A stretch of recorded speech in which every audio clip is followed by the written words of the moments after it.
friends, welcome back to my channel. I'm Carolee, and I bring you clarity through life's toughest challenges.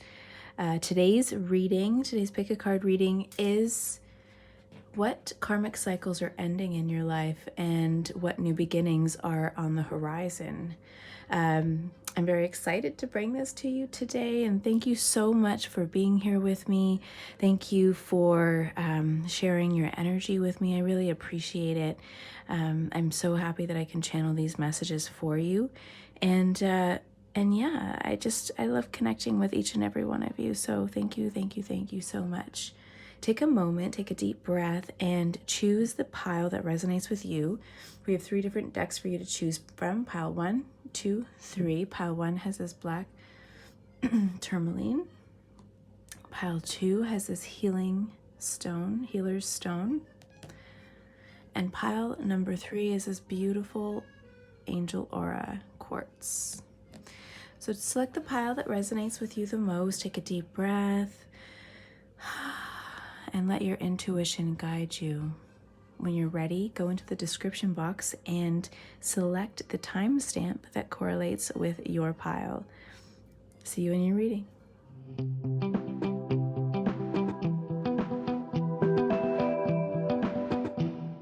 Hey, pile number 1s, welcome to your reading. Today we are looking at your karmic cycles that are ending. I haven't shuffled your tarot cards yet, but I have some oracle cards here that we're going to look at first, and then we'll get into the, we'll pick tarot cards together and then maybe some clarifiers depending on what's going on. But yeah, today we're looking at your karmic cycles that are ending. And so I'm going to show you these in order that I pulled them.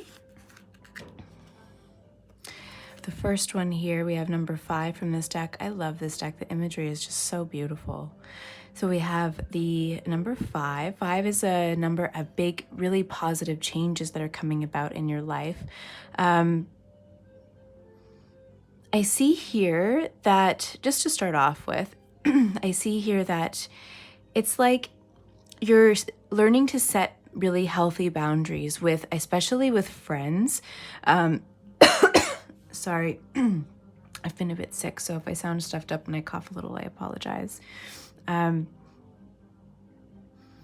body's clearing out some stuff. I've been doing some healing work, and that, so I just feel like my body's almost, and this I think is relevant. I don't know why, we'll get into it, but like I just feel like this like deep cleansing that's going on at a cellular level and an ascension. I'm like going through this ascension process right now. And so spirit has been coming in super clear, but my body is just like purging out all this stuff, which is amazing. But anyway, it's going to affect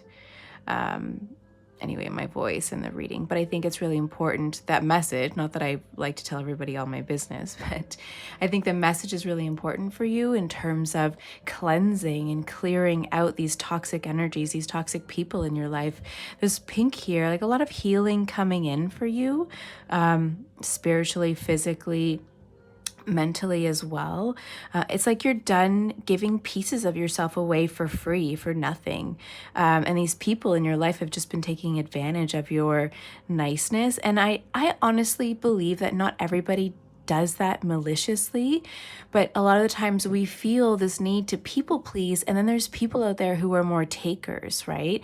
And we're both kind of connecting with each other from this like wounded state of being, from our inner wounds, and Carolyn Myss calls it woundology, like when we go out and we don't, it's like when you talk to people, you meet people, and you're always talking about how stressed you are, how busy you are, how tired you are, instead of how full of joy you are, how happy you are, right? This is something that we've learned as a society to do, and like really almost pat each other on the back when we see other people suffering, like, way to go, you're suffering, you're doing life right, which doesn't make any sense at all. That's actually the opposite of what life should feel like.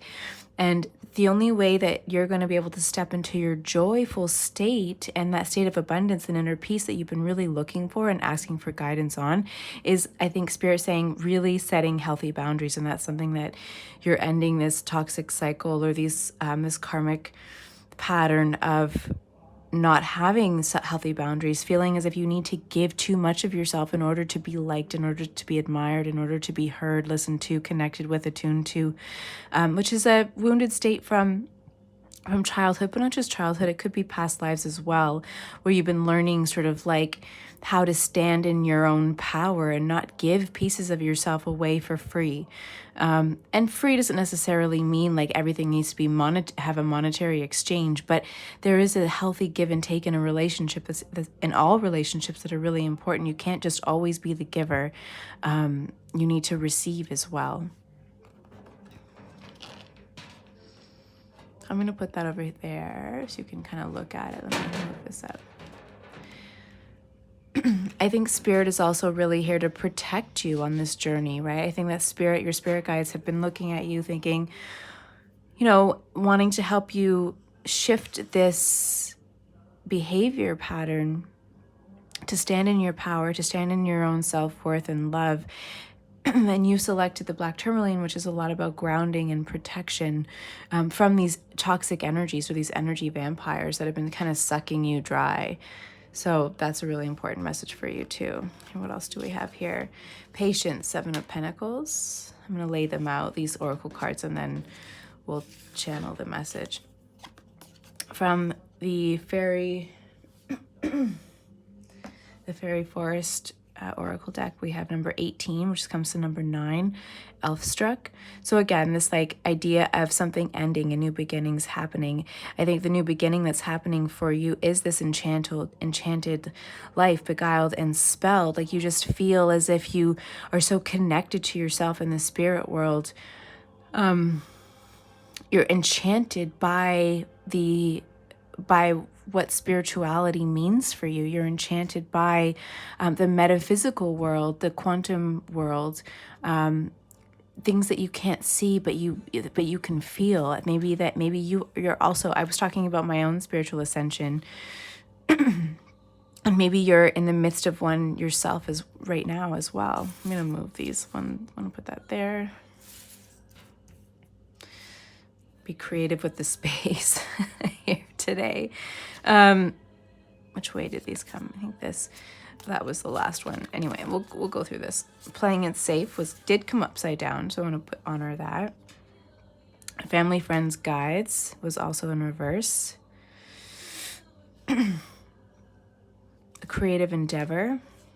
There's a lot ending for you. And then we have travel in the upright. So travel is about journeying. I want to try to, hold on, give me a sec. Travel is about journeying. I think it's really for you about moving away from toxic people and experiences that don't have your best interest at heart. There's a lot of that coming through, especially with this card.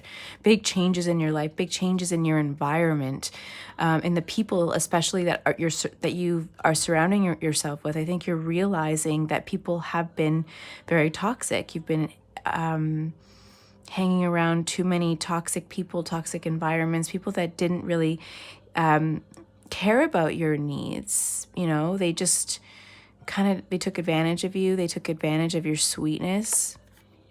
The gingerbread cookie here. Gingerbread also reminds me of Christmas. So, you know, that giving spirit where you're like always in this spirit of giving to other people, but it's also kind of been the motivation behind that is this need to receive something, need to get something in return, giving to receive, which isn't necessarily the energy of reciprocity, you know, and because you've been doing it sort of selfishly, but to fulfill some sort of need, a void inside of you, you know, sharing your energy with people who you felt maybe you could get something from them, but were really disappointed by what you received because the energies were so toxic. A creative endeavor. Maybe this is a partnership even. Maybe there's a partnership that's ending for you. A business partnership that has been ending for you.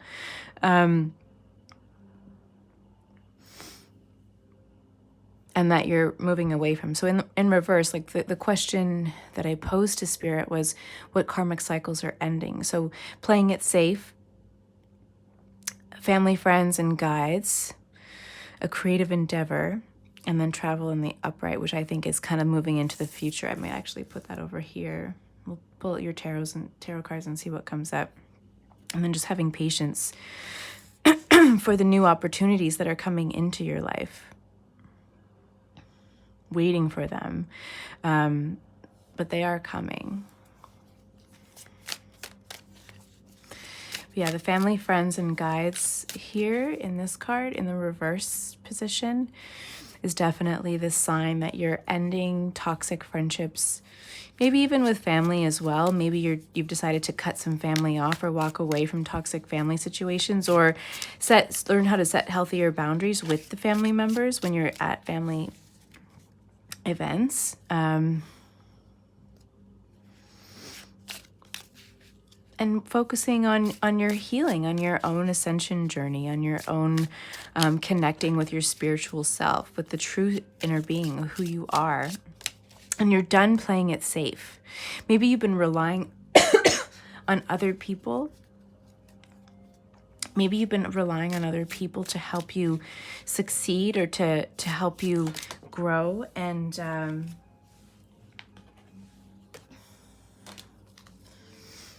we have here the Empress. I'm going to take that in the upright. Fell on the floor. So we have the Empress here. I think, yeah, maybe you've been playing it safe for a really long time. You've been relying on other people to help you achieve the goals that you yourself have set, or thinking that you maybe need other people in order to be successful, to feel worthy, to feel like you're enough, feeling as though you don't know how to do things on your own, or you're not good enough on your own, or other people. This could be even comparison, really seeing the need to compare yourself to other people.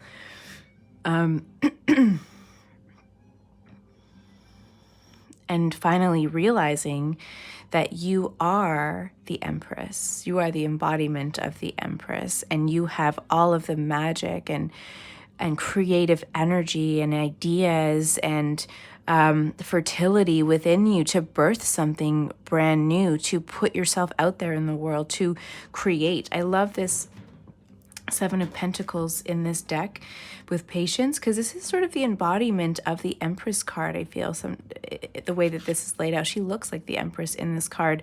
She's holding her her pregnant belly, which is like giving birth to new ideas slowly but surely. The process of gestation is long, right? Takes some time. It takes time to create new ideas, to birth anew. A full moon cycle, or even this reminds me not just of one full moon cycle, but like a whole lunar calendar. So like a full year, even. You know, it just things take time, and as you're waiting for these seeds that you've planted to blossom, these ideas to blossom, to take fruit or bear fruit, the need is to focus on nurturing yourself. Yes, nurturing the ideas and putting in those little tiny baby steps of effort to get you to where you want to be. But it's really important to, while you're working on your dreams, to nourish yourself. Just take stock of how far you've come, to honor yourself. I'm sorry, you guys. I don't know if I'm going to... I might have to... I don't know. I'm going to try to get through this. When I'm talking, I'm coughing more.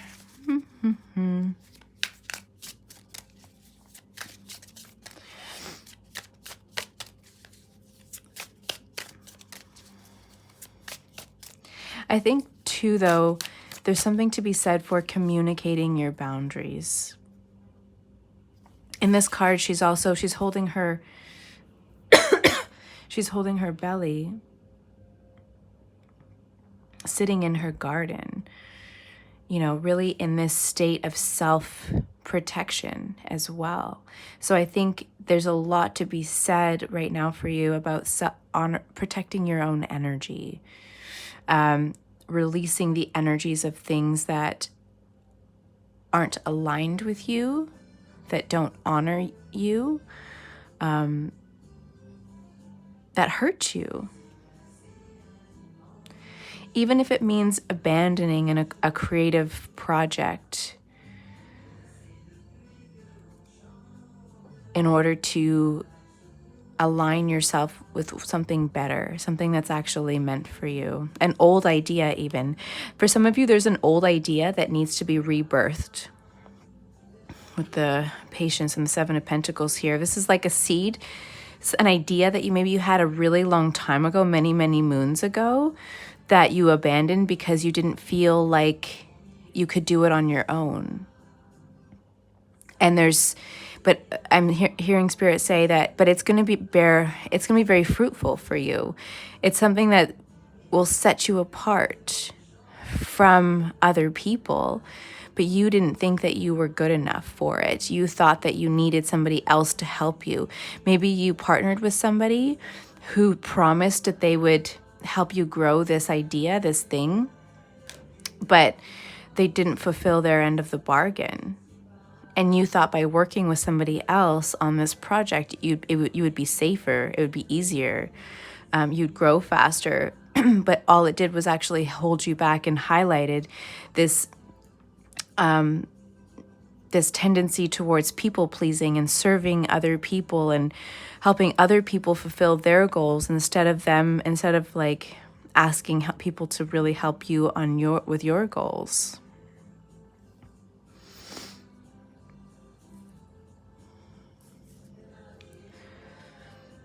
I'm talking a lot about a specific project just because there's the Pentacles here, and I think with the creative endeavor, it really brought home to this.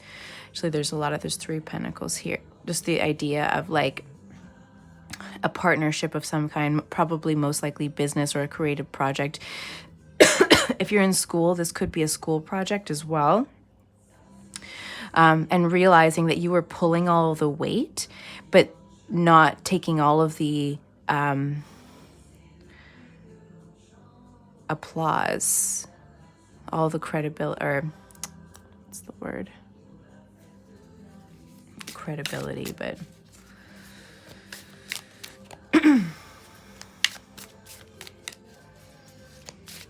yeah, and that's toxic, And I think if you're a feminine energy watching this, a lot of feminine energies feel like we have to work together and compromise. And Queen of Swords at the end of the deck, I thought I had mentioned that. Knight of Swords just popped out. I'm gonna put her up here. Can you see that? Yeah. Because she just feels like she's really being discerning and decisive and cutting people out, bringing the truth to light. I always think of the Queen of Swords as bringing the truth to light, cutting people out that are no longer serving her, being really bold and sharp. She's sharp-witted. She has really intuitive ideas with the Moon card there. She's very intuitive, and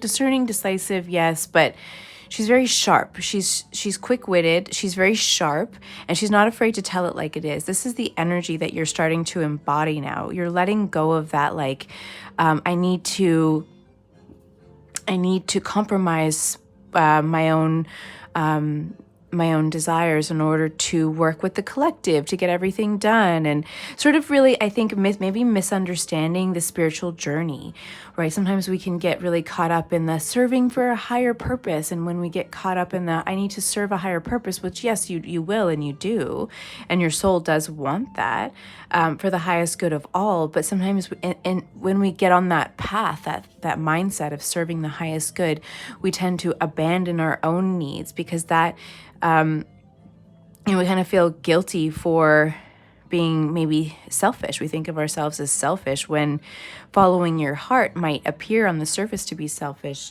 but it's actually not. It's really living in alignment with your soul. So there's this little bit of confusion in the spiritual world about fulfilling your destiny and serving the highest good while you do it, but then feeling like you need to sacrifice yourself in order to, and be a martyr in order to live an aligned life, which isn't true at all.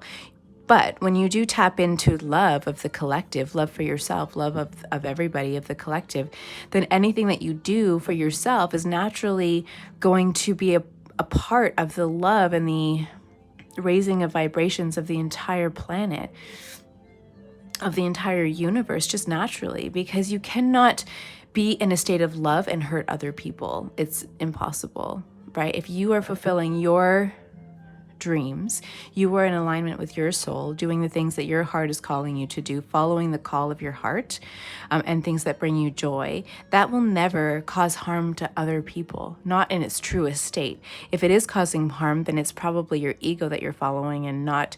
And so I would look at the motivations underneath of it, because if you are causing harm, then that's an egoic state. That's not a state of your soul, or being aligned with your soul or your true self, and following that bliss, that joy, that love.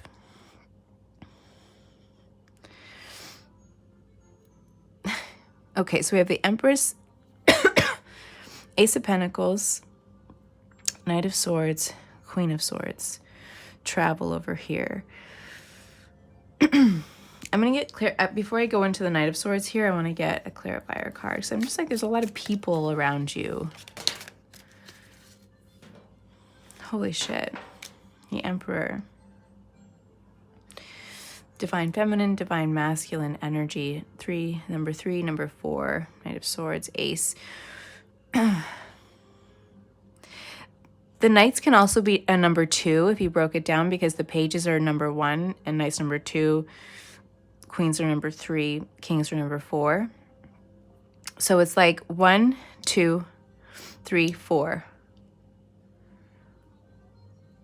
The numbers are ascending. You're traveling. You're moving forward on this journey quite eloquently, releasing that karmic cycle of people pleasing, a feeling as though you need to toe the line in order to be successful, playing it safe because you're afraid of going at it or going it alone, playing it safe because you think, and you've maybe been taught to believe that taking bold action is too abrasive, I'm hearing Spirit say. Maybe you were one of those children that were told to, children are meant to be seen and not heard. And so you learn to kind of quiet yourself down. You could have been a very rambunctious, spirited child, and that spirit was kind of squashed in you. And so you learned at a really young age that you had to be cool, be quiet, tone it down in order to be liked, be loved. You had to cooperate with the family dynamic in order to please everybody else, and get love and attention that way. And so I think early on in your life, you really sort of learn to dim your light. And now you're starting to embrace the power within you, the light within you. This could be and it's going to be different for everybody, but I see for a lot of you, this is a karmic cycle that's been going on for lifetimes. Even you see here with the moons, this has been going on for many, many lifetimes.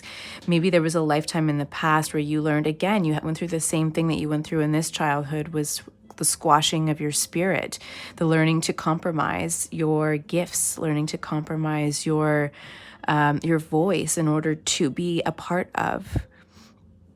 That can be very damaging for your spirit. And then you keep going through these same cycles, life cycles, probably with a lot of the same people, souls. And so the soul contracts that you've signed for this life are kind of the same, to come to this realization of who you are, which is this Empress right here. This is who I'm getting that you are. This is the Knight of Swords, and then to clarify, I pulled the Emperor. This is somebody who's recognizing you for your gifts, is coming in and offering you something really big, and it's going to force you to travel for work.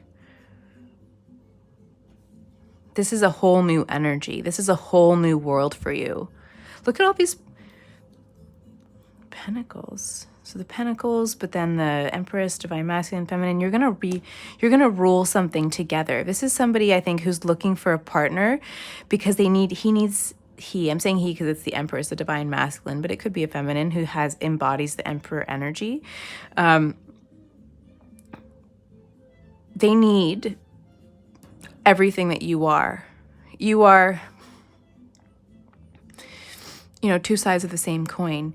All of the qualities that you have, this person lacks. All of the qualities that this person has, you lack. And you're going to be perfect partners for this endeavor. And they recognize you. They see you. They want to offer you something really big with the Ace of Pentacles here. This is life-changing, I'm getting. This is like a windfall of financial freedom, an opportunity that's like comes out of nowhere that you're like, holy sugar. Holy sugar. How did I not see this in myself for so long? How did I not see this? I've been giving my energy away all of these years, and all I had to do to manifest this opportunity, hold on, I want to pick this up. All I had to do to manifest this opportunity was tap into my own magic, to learn how to manifest, to cut out the toxic energies from my life that were draining me, draining my energy, lowering my vibrations. Now that I've cut this stuff out of my life, my vibrations are rising so high that I'm naturally manifesting or bringing in opportunities. You are the embodiment of this Empress here.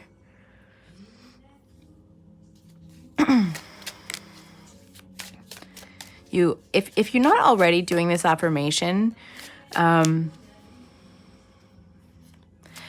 affirming that you are this embodied Empress, if you're not already doing that affirmation, I would start doing it now.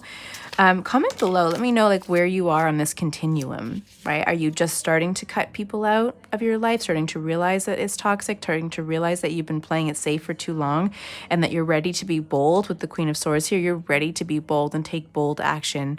And now that you're claiming it, this stuff's going to start coming to you, this windfall of opportunities. Ace of Wands. Yeah, like new opportunities, movement, progression, brand new with this baby here in this pea pod. It's like a brand new life. What's behind her? I love these cards. These are like in the back, butterfly wings, trees growing out of her. This is almost like the Empress in itself, right? Just like lighting your own flame, a flame being lit from within. Brand new life, brand new with the baby in the pea pod here. Look at, and it has like this like, I don't want to call it like stringy, mucky stuff. It's like a brand new baby. Can you see that? This is brand new life. This is a whole new, this is brand new. Trees blossoming, coming out from her, really grounded, really, and they're reaching for the universe, reaching for the stars. They almost look like stars, really connected, heaven and earth, connected together to create this abundance, this new opportunity that's coming in for you. Where was this? Let's put this. And the Knight of Swords is basically like this offer, communication coming in from this Emperor, coming in really quickly as well. The Swords energy is very fast, so this is an offer that's coming fairly quickly for you. And I think it's going to catch you really off guard. I'm seeing somebody like the Empress kind of falling off her chair. Like, what? Where did that come from? And you are going to have to like get up and leave to go somewhere, to travel for this new opportunity, somewhere abroad, somewhere around the world, and abandon this maybe you're working on a creative project right now and you're kind of toiling away with it, feeling as though, okay, I want to do something, so you're doing this, but then this opportunity is coming in for you that is going to completely change your life and force you to kind of abandon whatever it is that you're currently working on. And you might have to leave behind, friends and family, and take a risk. I think that for a lot of you, there's something about taking a risk in this new life and making a decision. The Knight of Cups. Yeah, offers upon offers. Like this is just, It's coming in really quickly. Cups energy is summer as well. So if you're in the northern hemisphere, like right now where I am, could be coming in like right now, very soon. Wherever summer is for you, this offer's coming in the summer. Yeah, Spirit saying with the 8 of Pentacles here, just keep working on your energy. Keep mastering your energy. Don't let anybody bring you down. Keep focusing on your studies. What is it that makes the Empress the Empress and the Emperor the Emperor? This like their knowledge of truth, of something, right? They've optimized systems maybe for the Emperor. They're really great leaders. You know, where the Emperor leads with his head, the Empress leads with her heart and her energy. They're just all knowing, all powerful. And I keep hearing ruling with an iron fist, and I think that's saying the Emperor, whereas the Empress is like ruling with her heart. Like you guys are this perfect pair to manage this project, this whatever this is, this 8 of Pentacles. It's like this project, this thing that you guys are building together. Somewhere else in the world. What is it? It could be a spiritual project as well. Something really aligned with you, with your spiritual journey. Let's see here. I can't, Spirit. Oh my gosh, you guys. King of Cups, the High Priestess. This is a spiritual project. Like, there is something you guys are going to be doing that is going to be really big in the spiritual world. Like, really big in the spiritual world. The King of Cups is completely centered, in control of their emotions and their mind. Heartfelt, creative, intuitive, recognizing people's gifts naturally, what gifts they have, bringing forth new ideas that are like where the King of Wands is like earth-shattering, sort of like in visionary ideas, like an Elon Musk type of thing or Steve Jobs. The King of Hearts is like, where's the King of Hearts? Well, I guess he is the King of Hearts, isn't he? The King of Cups is like, I must have said that for a reason. Do you guys play cards? There's no King of Cups in Alice in Wonderland, but yeah, anyway, the King of Cups, or King of Hearts, you know, he's like in total control of his shadow self, or he's not just control, but he's integrated his shadow self. He is the embodiment of self-awareness and self-realization. And you, I'm connecting the King of Cups here with the Emperor down here because of the masculine energy, and then the feminine energy of the High Priestess up here and the Queen of Swords. Like, I just think that it's like this person's coming to you and sees you as this spiritual leader and is saying, hey, we could really build something big together. Look at the Emerald City in the back here. And isn't in Alice in Wonderland, there's this checkered ground? I'm hearing down the rabbit hole. So, and conspiracy theorists. Like, I think maybe the two of you have, you know, been considered conspiracy theorists at some point, and you kind of recognize that in each other, knowing the truth. And it's not that you are conspiracy theorists, it's that you recognize the truth. And you want to bring the truth to light.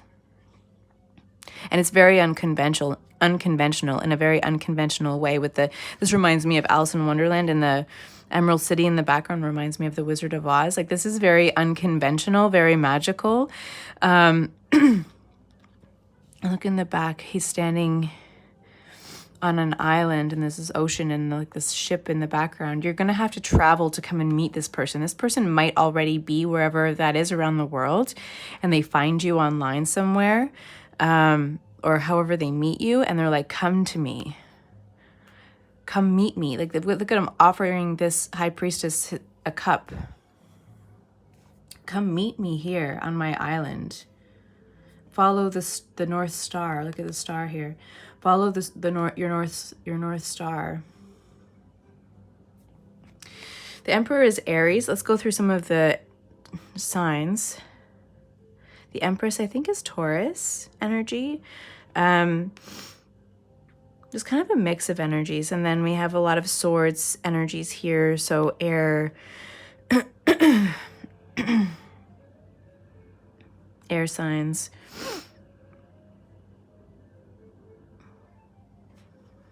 What is it? Aquarius, Libra, and Gemini. And then the Cups, we have both the Knight of Cups. So this is like this opportunity coming definitely from somebody who's very in their heart space, and who has integrated their shadow self. They're very intuitive, and they know that you're the one to help them bring this mission to fruition intuitively. They recognize you, they see you, they know you, they know that you're the right person.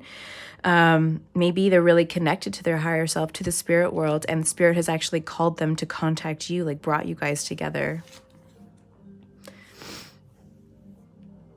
Can you see that over there? I don't know where to put this. I'm gonna put that right here.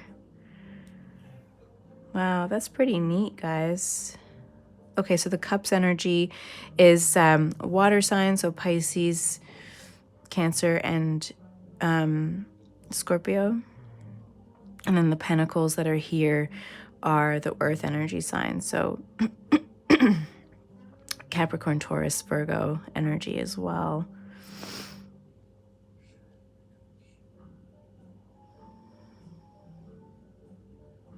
Cool. Let's see, should we pull anything else? Karmic cycles that are ending. Yeah, just like opportunities. The reason that this is all flooding in for you is because of the space that you've created in your energy field. The intentional rising of vibrations that are that you've been focusing on. No longer playing it safe, putting yourself out there, maybe even as this high priestess, as this spiritual leader, putting yourself out there you're finally getting recognized for these spiritual gifts that maybe you're even just recognizing in yourself. And as soon as you started recognizing your natural abilities to be this spiritual leader, leading with your heart, leading with your energy,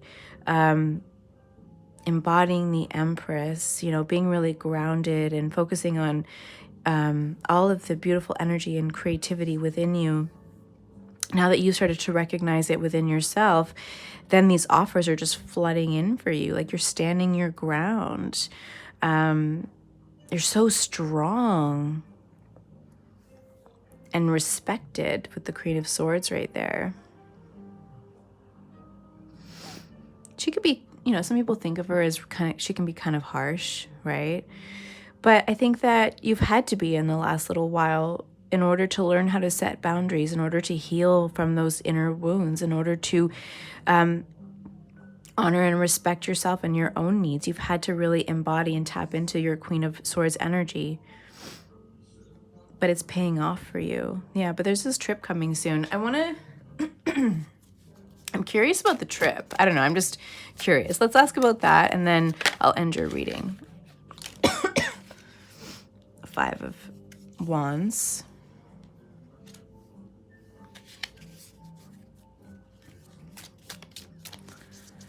I don't think Spirit wants to tell me anything about it. Oh.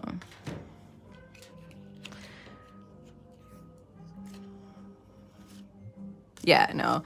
See, Six of Swords and then the Seven of Swords with the Five of Wands. This is like, I'm just like, tell me about the trip, Spirit. And Spirit's like, no. This is supposed to be a surprise. It's supposed to knock you off your feet. This is a hidden opportunity. It's coming for you. But Spirit with the Six of Swords just want you to know it's across worlds. This is from, you're leaving, look at this one burning building over here, whatever that is, to coming to this new land. Like you are moving away from this toxic energy, this space, this world that you've been in for a really long time. Maybe you've never left home. Maybe this is the same environment that you grew up in and have lived in your whole life. You are moving way, or at least traveling. You might not be moving permanently, but you're traveling great distances to have this opportunity. You're being called somewhere. Your soul is calling you somewhere, and everything is perfectly lining up for you. So it is somewhere. It's pretty far. I would say that you're traveling. I'm hearing beyond borders here, and with the seven, with the 7 of Swords, and the 5 of Wands, Spirit is just like, no, we're not telling you. It's supposed to be a surprise, so we can't really give you any clues. But for some of you, it might be really different, right? It could be just crossing borders. It could be borders within your community, borders, within your township or whatever, province, your state. Maybe not quite overseas, but it's definitely a distance. You are moving from one place to another. And I think it's like a relocation with the travel card there. And the 6 of Swords. It's definitely like a pretty big move. But this person is calling you to them. Come to me. Look at with the King of Cups standing on this own little personal island with the, and then following the North Star. Like, you're definitely traveling somewhere. I'm seeing Peter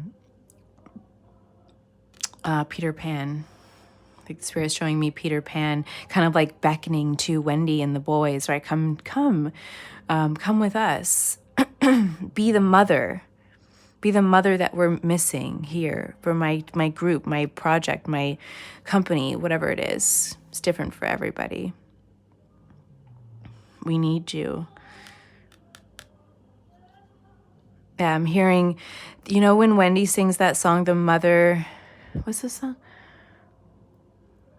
Yeah, the mother song in the original Peter Pan movie, the Disney movie, singing the mother song. I'm hearing that. So it's like this person recognizes this mothering instinct in you. We see that with the Ace of Wands, the Empress here, and what you can bring to the table. I'm hearing to this person's team or community or something or other, but you have what's missing and they need it. They've been looking.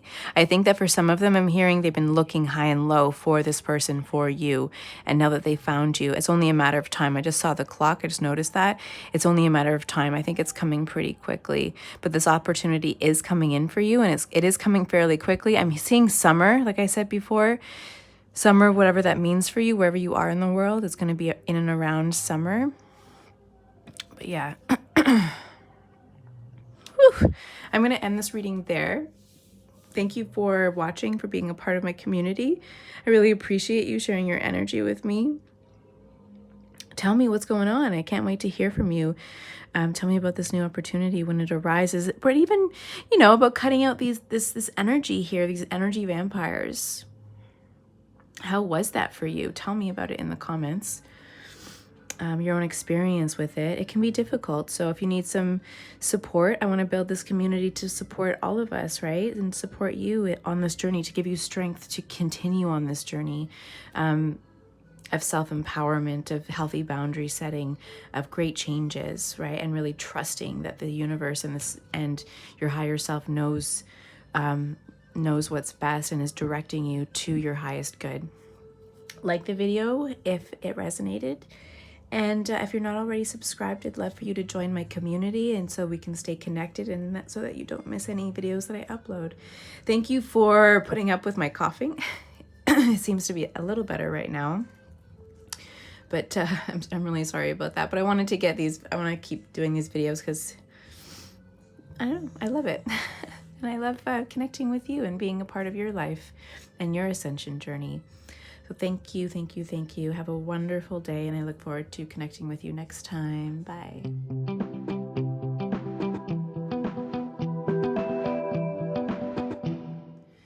Hey, Pal 2, welcome to your reading. What karmic phase is on its way out for you? What karmic situations are ending? Now, I haven't shuffled your tarot deck, so we're going to get into that. I have some oracle cards that we're going to get into first, and then we'll get into the tarot and see what's kind of going on and a little bit deeper.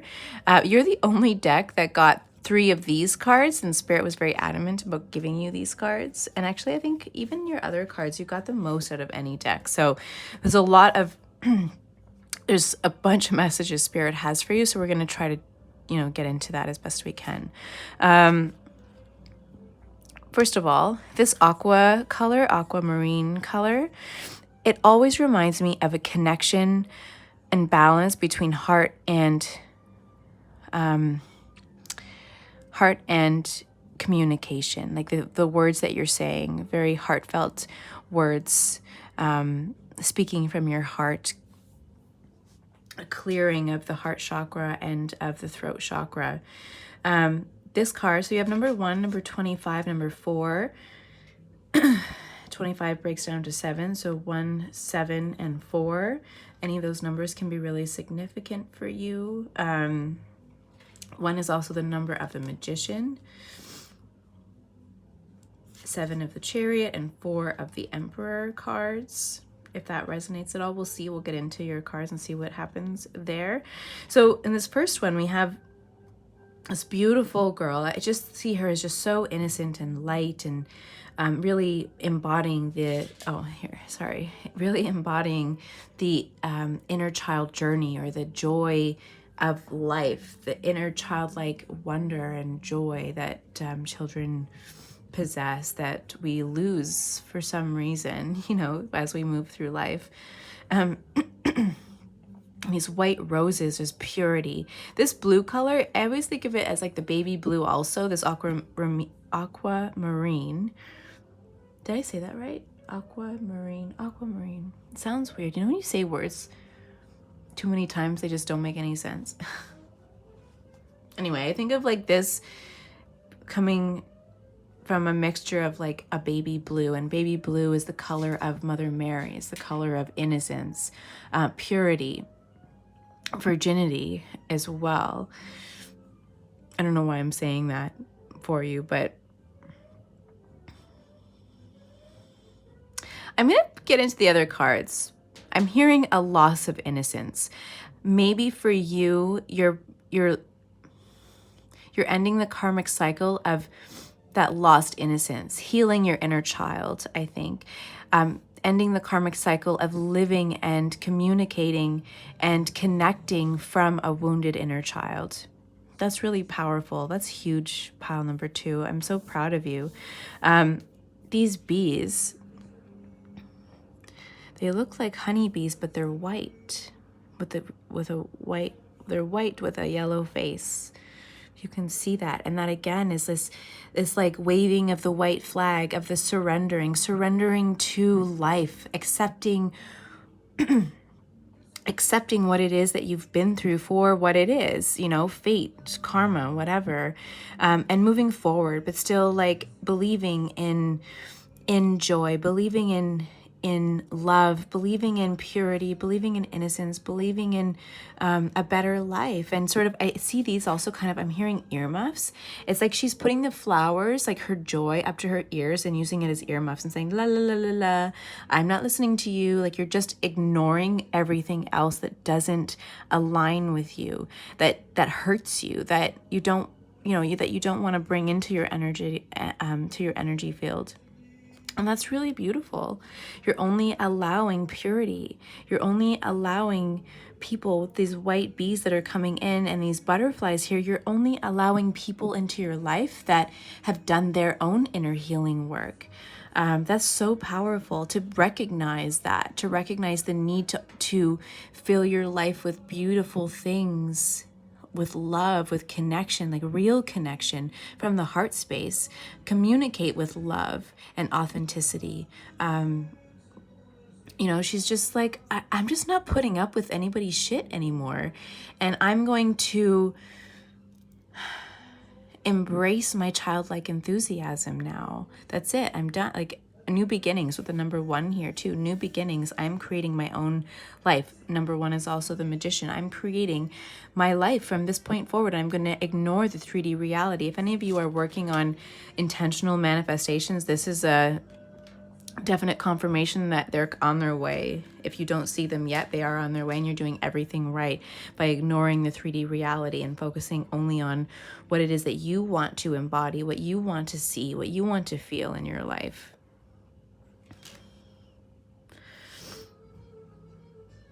Oh, it's such a beautiful card. Okay, same girl, not the same dress, but looks very similar. Number 25 comes to 7, number of the Chariot.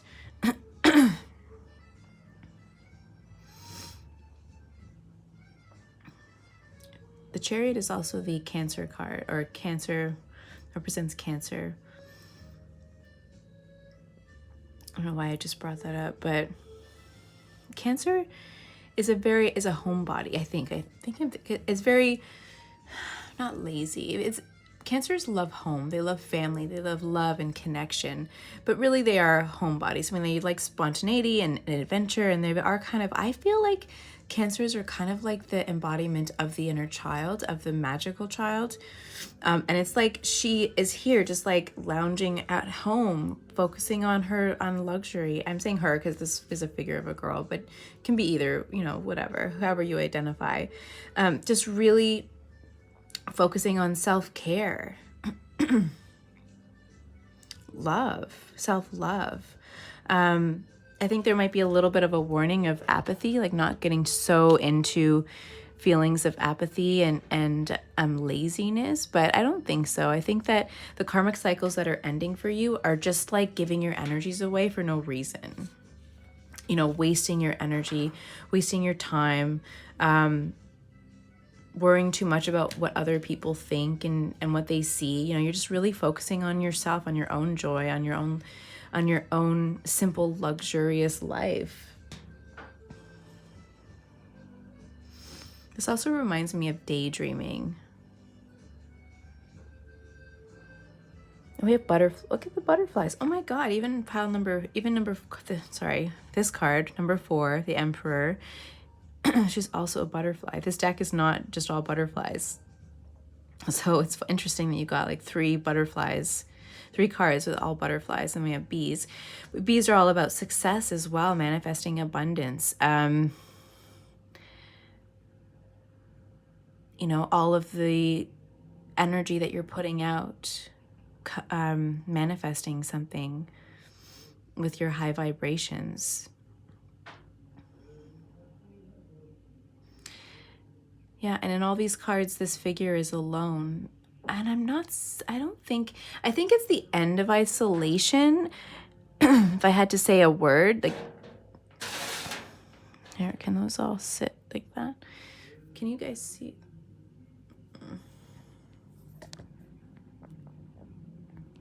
Move that up. It's okay. I want room here. The end of isolation, but I think it's the end of maybe for a long time now, you've been sort of in hermit mode, healing, releasing karmic debts from people. Maybe you've gone through a lot of karmic relationships in this life, balancing out those karmic relationships, learning how to set healthy boundaries, realizing finally that you are this magical being, and realizing how powerful you are, that you can manifest anything, just like she's daydreaming here in this card. Daydreaming, visualizing these new opportunities, these successes, manifesting something out of nothing, really nurturing and honoring her own energy, resting when she needs to rest, and like manifesting things out of thin air. Look at even here, this card is very dark, but then she's in the spotlight sitting on this swing, right? Again, the swing reminds me of inner childlike enthusiasm and joy and play and having fun, and not worrying what other people think of her. She's just like, yeah, this is me. I'm up here doing my thing, not worrying about you. Like very just in this restful mode, like just hanging out. Both these pictures too, her legs are kind of up, just sort of stretching, chilling, relaxing. Reminds me of just sitting and relaxing, maybe like laying in a hammock somewhere, just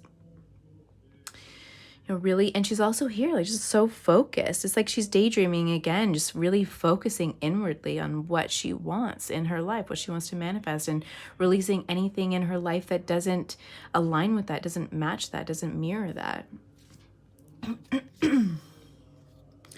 So I pulled some oracle cards here. I'm going to go through them in the order that they came, that I pulled them in, and then we'll get into some tarot for you. So number 3 of Wands. With experiencing, I apologize, I'm a little sick still, so I might cough a little bit in this reading. Number 10, Astride, love, fire, sensuality, fertility. Whoops, oh my goodness. Camera's moving all over the place for you guys too. Now, how can we put these? Okay. So a lot of releasing of fears.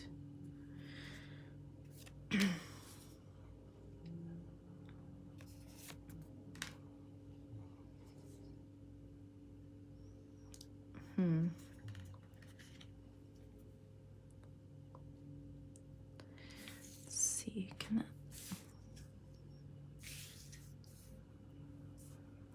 How am I gonna structure this? No, I'm gonna put that over there.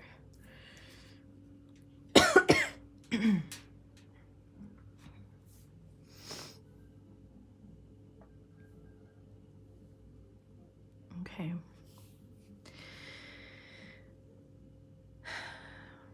Let's see here. I'm gonna start here with this true love card. Look at how beautiful this card is. And she's looking at herself in the mirror, and she's found her true love. Look at this fairy dust floating into her head, into her mind, into her body from the universe. It's like Jesus consciousness, universal consciousness, with the yellow or gold shimmering light coming into her, and exuding from her crown chakra. Like, she's just so in love with life, in love with herself. Like, she's really started to fall in love with herself. And then the love that she's showing herself, look at here, by focusing on herself and loving herself, nurturing herself, honoring herself and her inner child, she's opening up this portal behind her, a portal to a whole new life, a whole new destiny. And this fear, I'm here like letting go of fear. So I think these cards are really supposed to go together. You're releasing fears of the unknown. You're literally intentionally manifesting. Whatever you're intentionally manifesting, it's coming. And it's coming because, yes, you're loving yourself. You're focusing on your own needs. You're learning that you are this magical being that can create something out of nothing. You're very hyper-focused on whatever it is that you're bringing into this world. And tapping into futuring. So you're tapping into the energy of what it is that you want to manifest. You are embodying the thing, the frequency that you want to manifest in your life. With this love, fire, sensuality, fertility, you're birthing something brand new with your mind, with your energy, not just your mind, but with your energy, shifting timelines, stepping onto a whole new timeline with this portal here. And I think with this milestone card in reverse, it's like you're no longer concerned about human milestones, like hitting the, like, what's it called? Living the American dream, I'm hearing. You're no longer worried about living the American dream. You're no longer worried about, like, oh, I'm this age and I haven't done this, this, and this. I'm this age and I don't have this and this and this. I should have done this by now. I should have done that by now. I wanted to do this by now, blah, blah, blah. All those things that are very...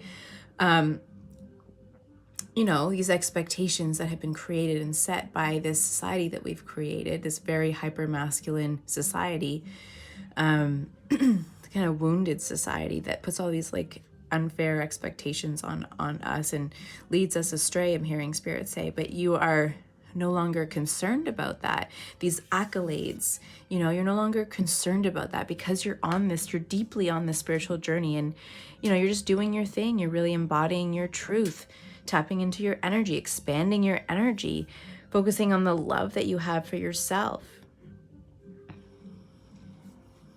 experiencing life for what it's meant to be, a lesson, an experience.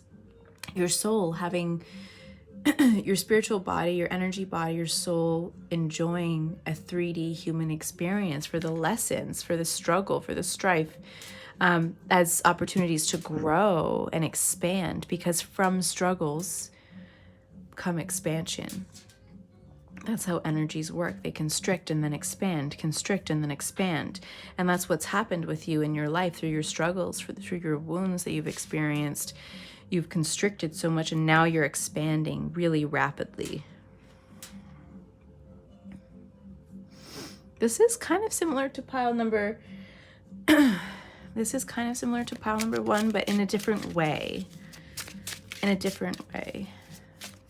I'm hearing laissez-faire, like just, you know, enjoying the moment.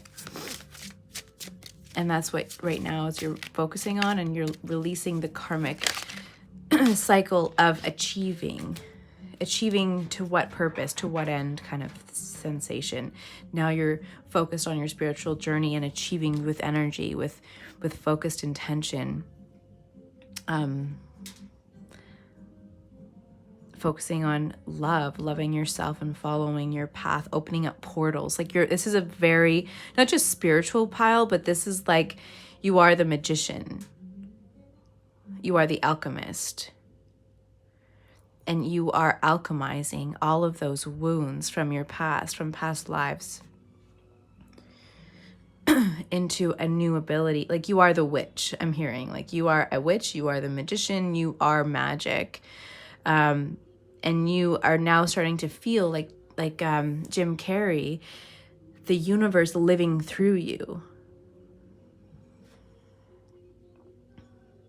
It's almost like I'm seeing someone driving in their car down the road and just feeling the movement of the car, feeling the energy flow, the slipstream almost. And that's kind of what you're embracing. Tapping into the slipstream of quantum planes, right? Like just leaping from one plane to the next, maybe in your dream state, going from one plane to another plane to another plane.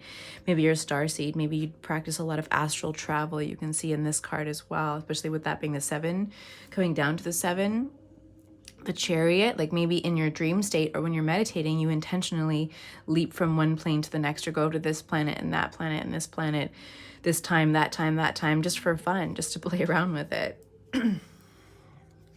Okay, so we have the World card here, and I think that's true. That reminds me of this astral travel, like really venturing out on a soul level on the 4D, 5D planes, really getting excited about it. It's almost like a yogi who is like so connected to their energy body that there's stories of yogis who are in deep meditation and can actually shut off their heart in meditation, like shut down their human body and then leave and then re-enter it. That's what I'm getting. That's pretty, like that's like really working with your energy. I'm surprised. We might get the Magician. I wonder. Let's see. Breaking free of restraints, self-imposed restraints, or toxic society restraints, expectations. Pile number 2, Spirit. What karmic cycles are ending?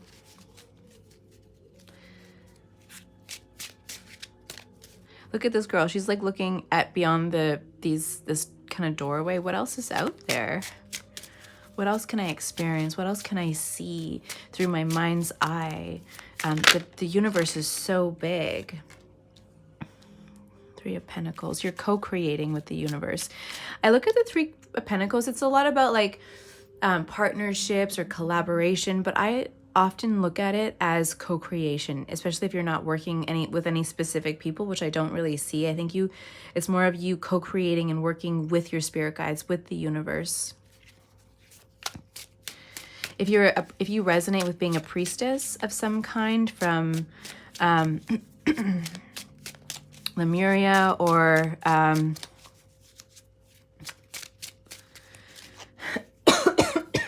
hold on. Or oh my god, my brain. Oh my God, yeah, High Priestess. Okay. But look, they're all looking out this way. Even this one in reverse is actually looking that way, looking forward, looking at the new possibilities, forgetting about what else came before. Like if there's a part of, oops, if you've been intentionally manifesting, there's a part of like coming to a blank state of reality where you're sitting in sitting in meditation. And I'm hearing Andromeda for some of you as well. You might resonate with that, being a starseed. It might be, but that's not what I'm thinking of. Atlantis. Oh my God. I'm hearing Andromeda too, Lemuria and Atlantis. But you could be a priestess. I think you are. So this here, this bird in this world card is reminding me of dragons. You could be a dragon priestess. But I think this is your spirit guide. I feel intuitively in my mind's eye, I'm seeing it as a dragon. So I think that you are like a dragon priestess and that you're being called to work with your dragons if you're not already. But yeah, definitely co-creating, working with the spirit world here. And you are a priestess. In many, many lives, you've been a priestess or a magician, you know, and you're just here to experience it again. What can I alchemize now? What can I create now? What can I manifest in this life? The Hanged Man. Yeah, you know, I'm getting that with this card too. The Hanged Man's like different perspectives, maybe even waiting, but it's a card mostly about, you know, hanging around to get a different perspective on how to do certain things, right? Waiting for the insight, waiting for spirit to bring you a sign, waiting for the catalyst that will bring about the change that you need to see or the inspiration that you need to in order to jump on to create something. Like you're just kind of waiting. But I think that for this reading, it's like coming back to this life at this time to learn how to create again, anew, I'm hearing, because the world has changed so much that manifesting has even changed a little bit. We have so much interference in our world right now. You know, the electromagnetic frequencies from technology in your home, in every single room of your home, you know, radio waves, well, it's been around for a while, but like Wi-Fi everywhere, right? Like that creates a lot of disturbance in our field, in our energy fields. And so I think that that's a very specific message, you guys. This is deep. This is like, I don't know how to explain it. But it's like you're here to observe this new world because it hasn't been around for that long. The technology that we have today, the information we have today is not the same. It's changed quite rapidly over the last 50 years, 100 years even. Maybe, 200 years, but mostly I'd say in the last century. It's changed so much that you've been sent here to observe it, alchemize it, right? And then maybe teach people. You could be just helping people energetically through your energetic shifts will impact other people as you create this ripple effect, opening up this portal and kind of, I'm seeing you drawing people in with you to another timeline. Some of you. But teaching people, okay, what did we get here? Three of Wands is like what's on the horizon, what's coming forward on the horizon. But I'm seeing you, like I was just saying, bring people into this new land, step through my portal, bringing people through this magical portal to a whole new timeline. But first, you've had to live in this life for as long as you have up until this point, however old you are, whatever stage you're at in your life, because you had to observe it. You had to understand it. You had to feel it so that you could alchemize it. They're all, even this hangman's looking forward. These birds are looking that way. They're going somewhere. Oh my God. So I have the Six of Cups. You know, this is about like childhood healing, healing the inner child, childlike romance. I'm hearing like, what's it called? Like puppy love, soulmate, soul connections. But this, it's like I see all these cups, all these people. I think it's more than one. It's like your soul connections. You're like, okay, I've done all this work. Come with me now. And you're like looking back almost, helping people let go of their fears, to step into this portal with you, to go onto this whole other timeline, releasing them from pain, from restrictions, from their burdens. And you are going to be leading people forward. It's like she's almost looked, this one bunny rabbit's looking back, and it's like, okay, did we miss anybody? Like counting heads, I'm hearing, making sure that you got everybody, making sure you bringing everybody forward. Who have I missed? Who have I missed? Maybe there's this very specific group of people that you're targeting with your work, with your messaging that you're working on, or you're thinking about like, who do I need to, this with the Hanged Man here, who else needs to hear this message? Who am I not getting to? Who needs to hear this? How come there's so many people? Like, look at, we have how many manifesting teachers and gurus out in the world? You know, Wayne Dyer, oh my God, I can't even go through them all. And they all have their own unique approach, you know? Florence Scovel-Shinn, Neville Goddard, like 50, 60, 70 years, 100 years worth of people talking about manifesting intentionally like this, stepping onto new timelines, having the power within you to create whatever you want just with your mind. Like, this information is not new, but it's like you've been sent here to catch the people who don't get it. Why aren't people getting it? Where did we go wrong? It's like spirits coming in, like, where did we go wrong? Why aren't people listening? Why aren't people getting it? Why haven't they really started to ascend in mass frequency, in mass numbers? We need to get those people, catch those people. Let's get them. Come on, come on, come on, come on, let's go. You know, that's what I'm seeing could be a big part of your mission. If you resonate with that, this is a huge undertaking, but you really had to master your own energy. The bottom of the deck, I just thought I had to show you this one. Knight of Pentacles is slow and steady wins the race, right? This little key here. These hands, kind of creepy, but these hands are kind of like buried underground, buried alive, but this in a prayer position. I don't know why that's relevant, but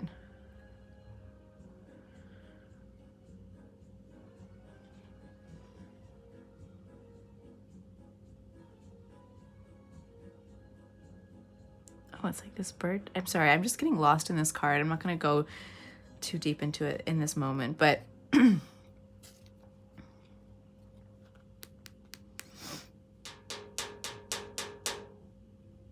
I'm hearing spirit holds the key. Your 3D ego body, or the people, no, this is the people feel like they're buried alive. They feel like they're underground. They're like praying to God, praying for somebody to come and rescue them. And this little birdie, your spirit or you, are coming in and swooping in and like untying the knots to set them free. Slowly but surely, a little bit at a time, messaging a little bit with, you know, focusing first on your own energy, releasing the need to acclimatize to the 3D world, the need to, you know, reach certain milestones, the need to be, oh,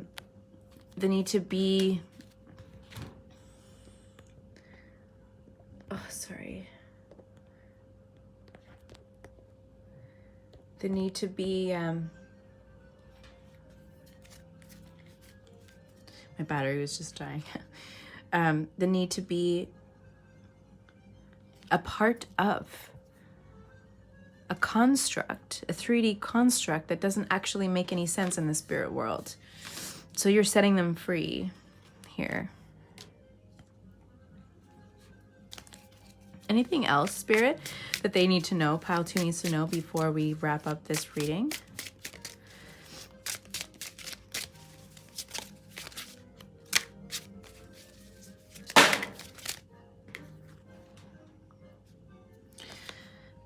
I'll take it this way. Judgment. Judgment is about releasing karmic debt, is about, you know, healing from those karmic patterns in your life, burdens from the past, finally answering the call of your soul, of spirit, hearing it, alchemizing and growing and ascending and bringing people along with you. So that's just a confirmation of the journey that you're on.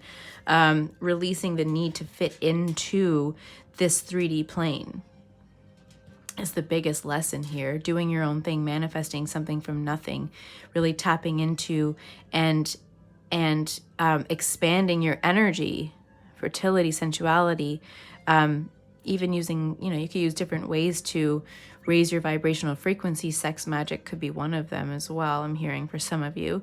But really tapping into love as a way to heal and connect, like true love, pure love, self-love. And through that love, opening up this portal for you and everybody, for you and your spirit team, your soul tribe, with the 6 of Cups there. And then the Hierophant, you're just like, this is a new way, paving new ways. This is breaking free, working together with your soul tribe to create new ways of honoring the soul's journey, I'm hearing. People are looking up to you as as a leader because you've been on the journey, because you've walked the path, right? And it's not that this is a brand new path. You're not recreating the wheel. Maybe you're just finding another way to explain it, another way to bring it to the world today, because the world is different from what it was. And we can't ever stop having new spiritual teachers come and incarnate into this world, because the world is constantly changing, right? And if like the work of Neville Goddard, let's say, or, you know, Gabby Bernstein or whatever, were the only ones that we needed, if we just needed one, then we wouldn't have anybody, you know, suffering in the world. But that's not true. We still have so much suffering, even more so, you know. And so light energies, light bodies, light bringers need to come, chosen ones, star seeds need to come, priestesses and whatnot need to come to continue to do the work in this world. The fool's journey, like, yeah, come with me. This is just like helping people step off the cliff and trust that spirit will catch them.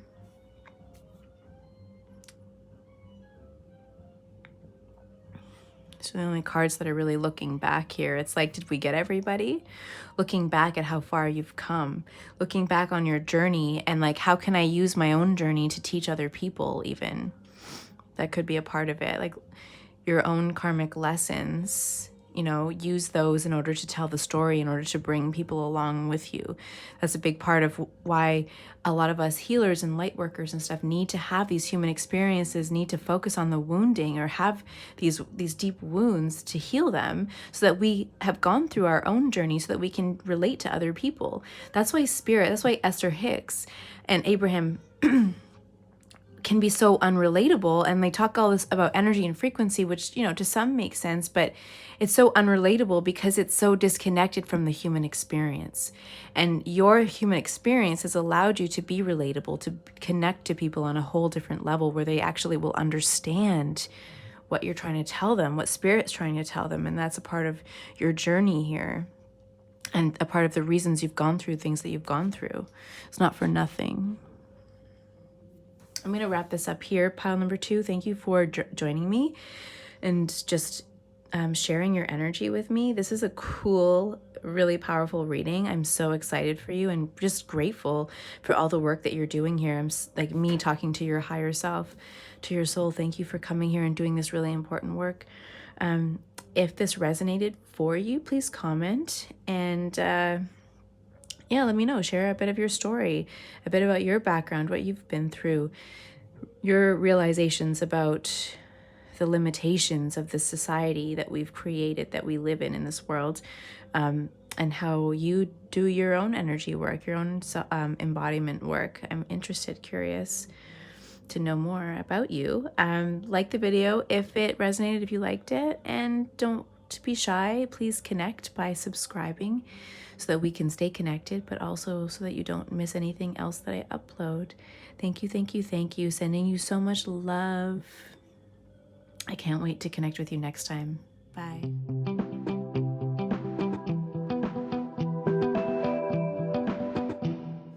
Hey, Pile 3, welcome to your reading. Okay, so we're going to deal or shuffle and work with this deck together.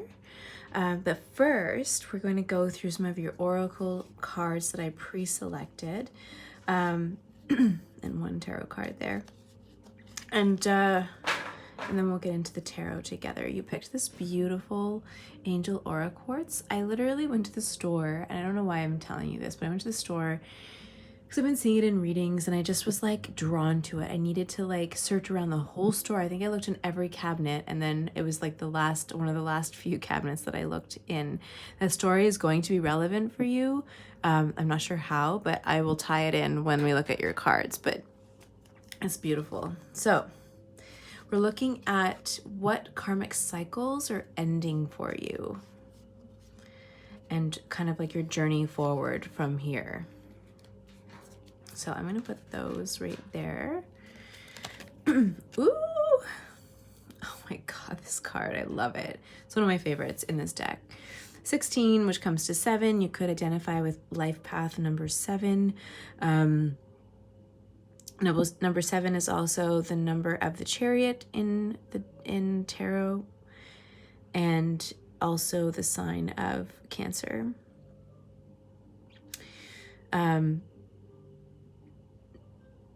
And she kind of looks like she's riding a bull, basically. She looks like she's doing a bull riding contest of some kind. And she's just like strong and powerful and determined to master all of the challenges, to overcome challenges, to be triumphant and successful, which is what the chariot is all about. And also moving at a very fast pace towards something that you've been trying to manifest or create. She is like well on her way to, with spirit, straddling those hardships and like making them her bitch kind of situation. That's what's kind of going on here. She is making this bunny her biatch. Now, I'm going to look at the rest of the cards. Some readers I've noticed who use this deck will always look to the person's energy as the animal and that this is like life, but I always look at it as the reverse. So she looks like this is like Alice in Wonderland's dress. Like she's like making reality her bitch kind of situation. There's these storm clouds in the background. So it's like, yeah, even in the darkest times, this person is like, I am going to master this situation. I don't care. And then these beautiful blue flowers coming up from the earth here.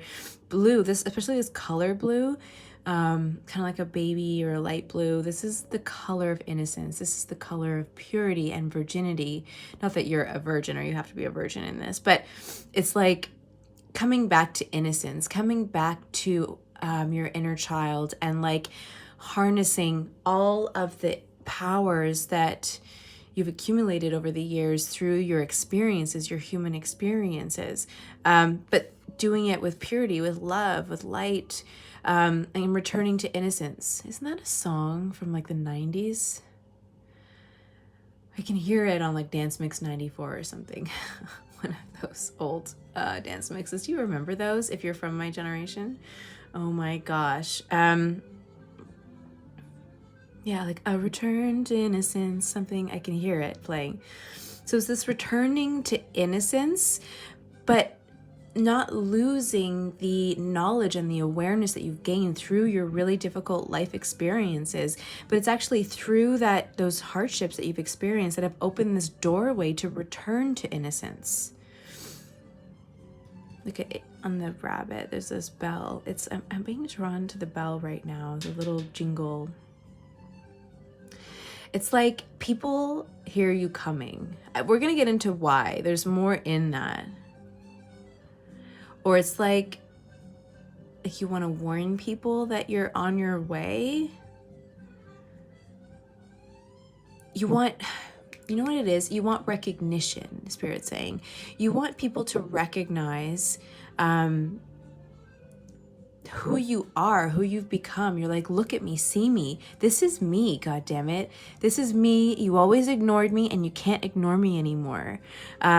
This is like your inner child coming out, your inner manager, your inner firefighter, your inner teenager coming out, and like that rebelliousness that's still within you that you're kind of healing and working on integrating. Not that you need to get rid of this trait of yours. You need to understand where the rebelliousness came from. Why were you rebellious as a teenager in your early 20s? Why do you feel the need to like put on a show all the time? So I think that's what's happening here, actually. Spirit's saying is you're releasing the need to put on a show for other people, to be entertaining, to be the class clown. Maybe you were a bit of a class clown when you were younger, or you always felt the need to impress other people, to get validation, to be seen, to be heard, to be liked, and you're releasing this karmic need. And instead just showing up as this beautiful force, a force to be reckoned with, I'm hearing, just as you are, without putting on a show, without putting on that bravado. Like, you know, you're just like, this is me. This is who I am. I'm not your clown. I'm not your monkey butt, I'm hearing. Okay, I don't know why I just said that. I call my daughter monkey butt, so I'm not going to say that, but I heard it. I'm not your monkey butt, or the butt of your jokes, I guess. You know what? I'm not the butt of your jokes anymore. Like, I am strong and powerful.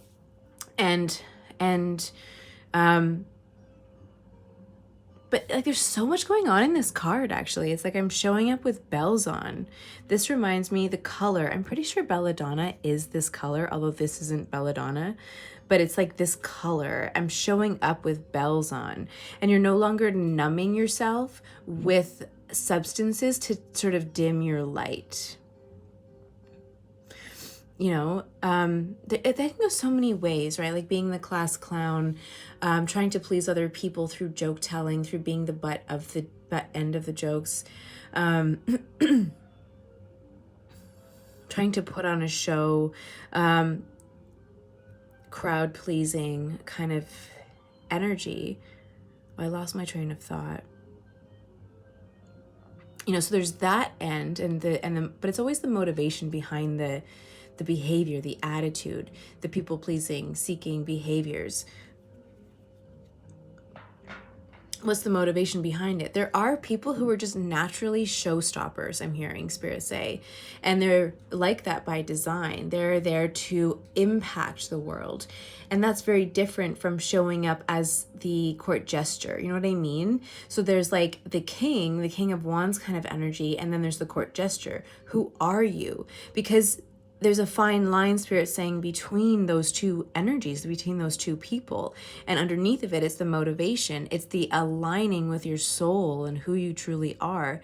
The court jester became a court jester basically to earn whatever, earn love, earn respect, earn admiration, to get laughs, to be seen, to be a part of the royal family, so to speak, or to be a part of royalty, but not really, you know? They don't actually really fit in. They're the butt end of the joke.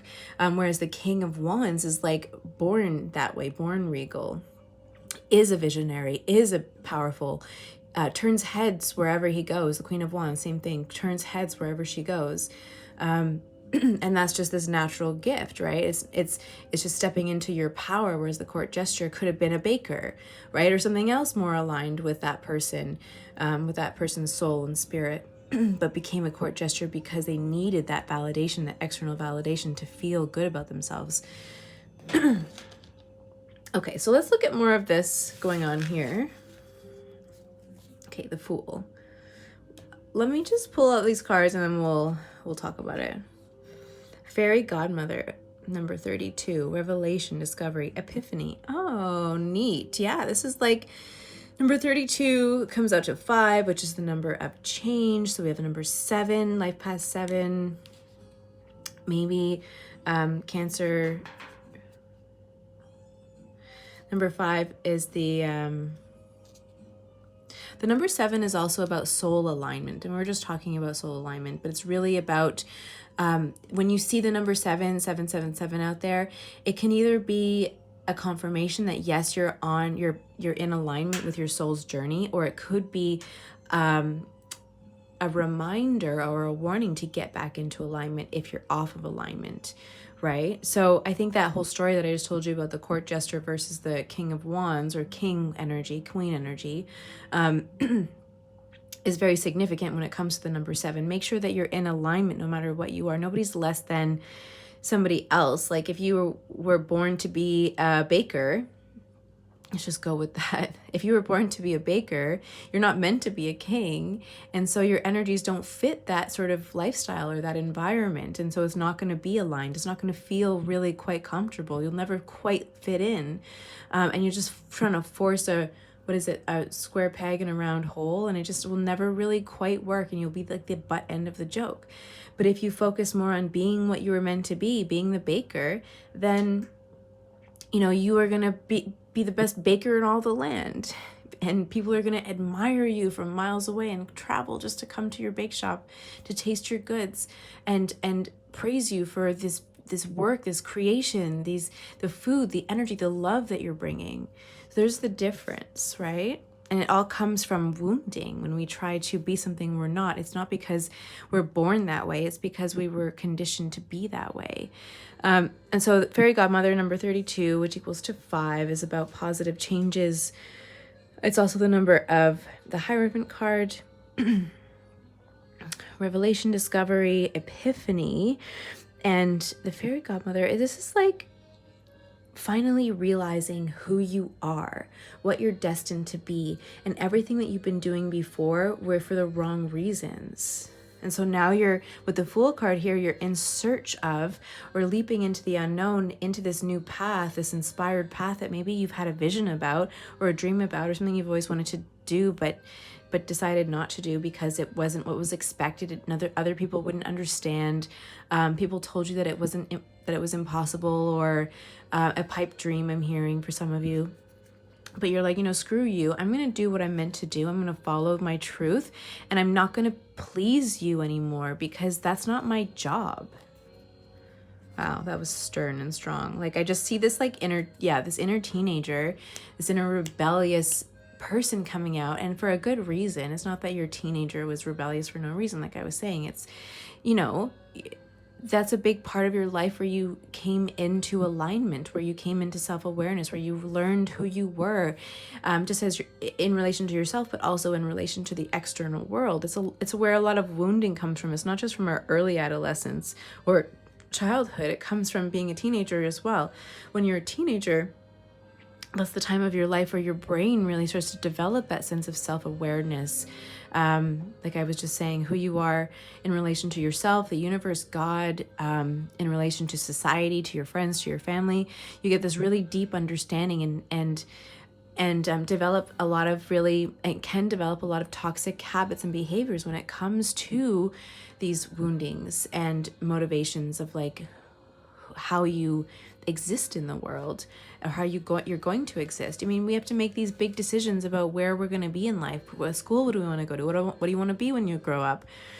So then you have all these people going to university, right? Partying it up, having no idea what they're doing, what life's actually like. You get out into the real world and you're like, shit, I had no idea that life was like this. I don't know who I am, what I'm doing, where I'm at, where I'm going. And then in your 30s, you start to do all this healing work. You start to realize I haven't been aligned to my truth. And now, I need to figure this out because I'm not happy. You get to 40, if you still haven't learned that lesson and done that work, you get to 40, 50s, and you're like, oh my God, I'm hitting a midlife crisis. I'm so unfulfilled. I'm so depressed. I'm anxious. I'm not happy. And it's because you learned to live a lie, and you've been accepting and living this lie for so long. But your inner being all along has been nudging you, like, come on, let's go. This isn't right. We have other things to do, other contracts to fulfill. So listen to me. Okay, transformation. 5, cycle.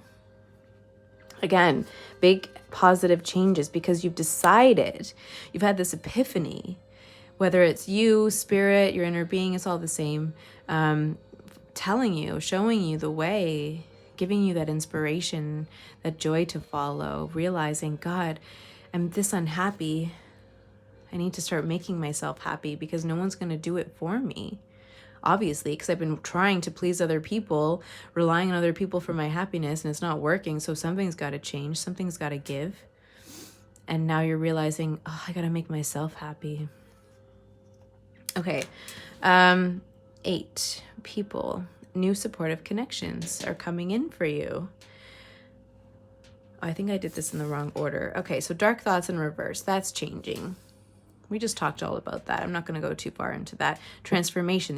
These dark thoughts are transforming. Let me just try to... I'll put this...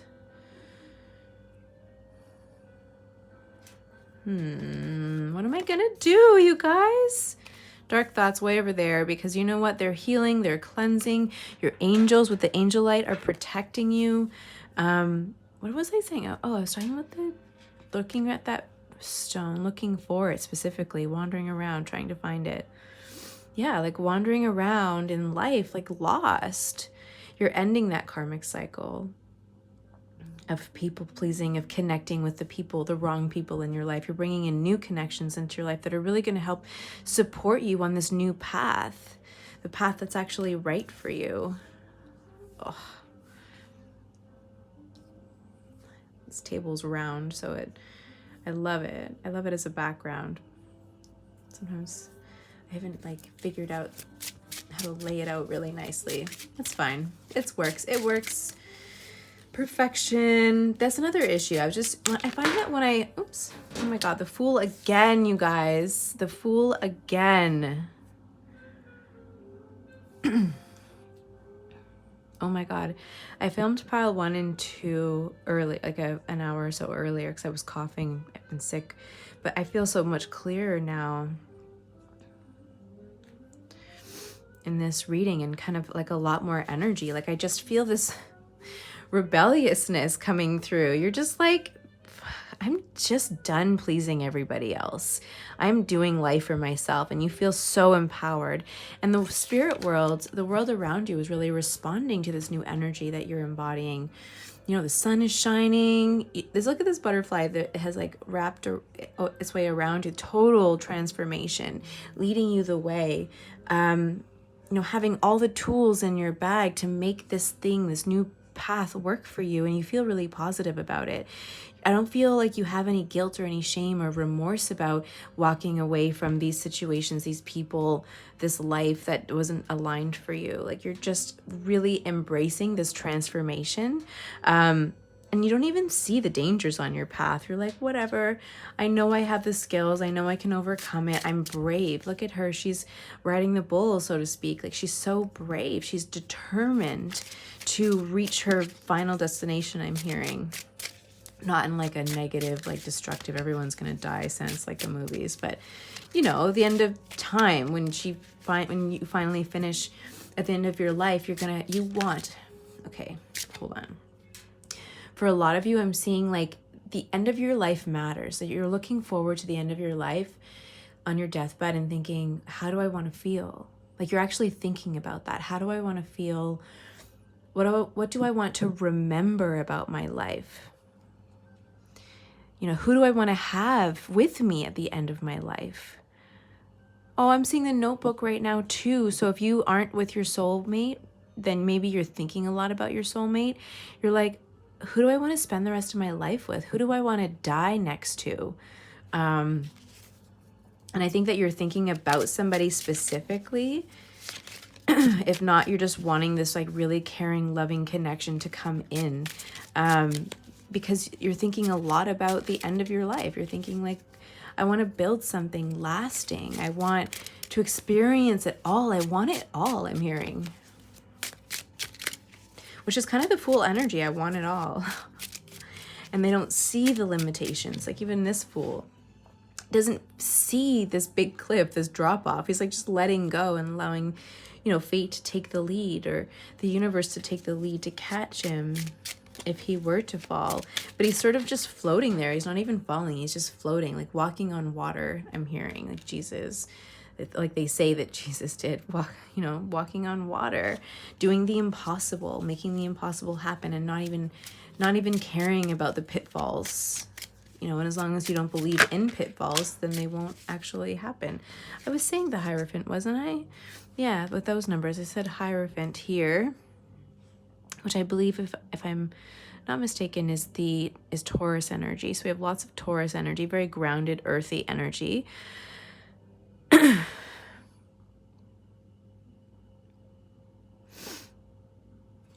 the Four of Swords, which is like inaction. Oh, you know what? I'm going to pull these two together. This is like not following traditions.